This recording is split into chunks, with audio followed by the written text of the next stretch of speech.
It's the global debut of the Hyundai Exter, the newest SUV globally from the Hyundai lineup. Now, I say that because while India may be the key focus market, at some point this car will go into other markets as well. And it's very different to what many people had been speculating. It's not the KAPPA, it's not a chopped up version of one of the existing SUVs, and it's also not a bumped up Grand i10. Of course, there's lots of platform similarities in all the cars that I mentioned. Let's talk about what's special about the car. So we're talking about a segment that was created by the Tata Punch last year. We're talking more than 10,000 units volume every month. And that's the kind of potential Hyundai is seeing with this one, which is why the pricing, especially at the start, had to be really spot on. Prices start at 599. Yes, that usual Maruti-like formula has been applied here.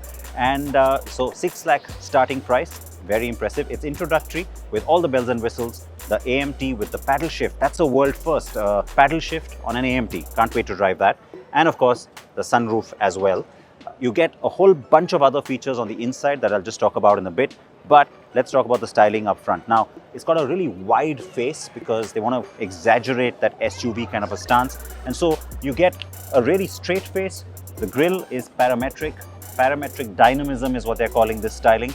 And massive Exter branding up front. That's unusual. It's very much like the really large SUVs you see like Range Rovers, etc. This is new, it's different, and it also splits up the face very differently to other cars like the Venue or the Creta. The H that you see here in the DRL is a big signature of this car. You'll see it more in other Hyundai models going forward. It's the same H in the taillight as well. All right, let's talk about the cabin of the Exter. Surprisingly roomy, massive amounts of headroom. You do get a sunroof at the top end, and you've got the usual Hyundai suite in terms of connectivity and infotainment.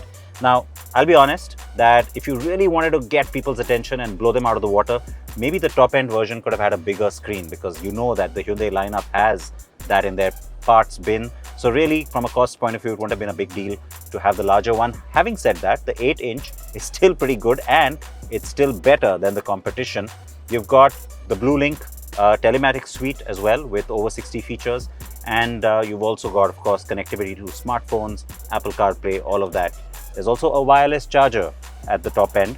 And overall, you'll find that the layout, the fit and finish, the materials are really nicely done, especially for this price point. Now, you get a choice of 9 color options. 3 of those are two-tone. So you've got two-tone on the white, the blue, and this green. Well, they call it Ranger Khaki, this color. There is a new blue, which is Cosmic Blue. And the reason I'm telling you all of this is because you see this little bit of a piping, the trim, and the stitching, by the way. Well, there's 3 different versions of that as well. And also the little highlights you see around the AC vents. Color coordinated to the exterior color. There's 3 options, like I said, depending on the outside paint color. Decent amount of legroom at the rear as well, which is nicely surprising. That's the part that'll really grab a lot of family buyers especially. You have 3-point seat belts at the rear, which is a nice thing to see. Standard.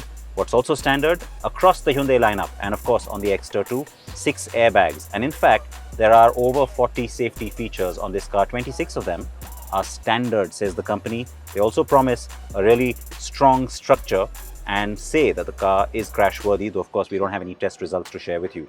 AMT, so no automatic. That's a little bit disappointing maybe for some people. But I'm very curious to see how this AMT drives because, like I said, it has paddle shifters. That's going to be very, very different. You got manual as the other option, and on the CNG, it's manual only. Prices, as I mentioned, include those CNG versions as well. So you've got those details to go through.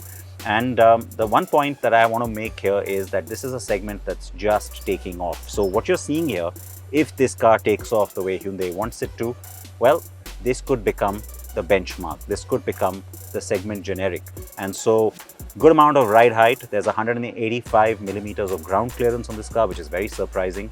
And it is an SUV, but remember that these are the kind of SUVs which aren't meant for hardcore off-roading. That ground clearance though will certainly help with rough roads and some bad patches. So on the whole, very impressive package, the way it's been done. Introductory pricing, let's see how long that lasts. And the sense of space. You got scooped out doors, you've got overall layout just enhancing that sense of space, which is very smart for a car with such a small footprint. And the reason why you get all of this is a 2450 millimeter wheelbase. So the wheels and the overall cabin really stretched out to the ends of the car, nice short hood in the front with a small engine. All of that helps make this a very attractive package. Now let's see how it performs on the road. And finally, the thing you need to know, the surprising boot space, which looks really good in terms of how much it can swallow up, 391 litres, which Hyundai says is segment best. The tried and tested 1.2 litre KAPPA engine features here in the Exter. There is no other engine option, and while it's going to be all right in terms of the kind of specs it offers, no turbo might hurt in terms of certain buyers not caring for this. Having said that, fuel efficiency is going to be a big focus area. Given all the safety enhancements the newer cars have and the weight going up, just under 20 kilometers per litre is still pretty creditable.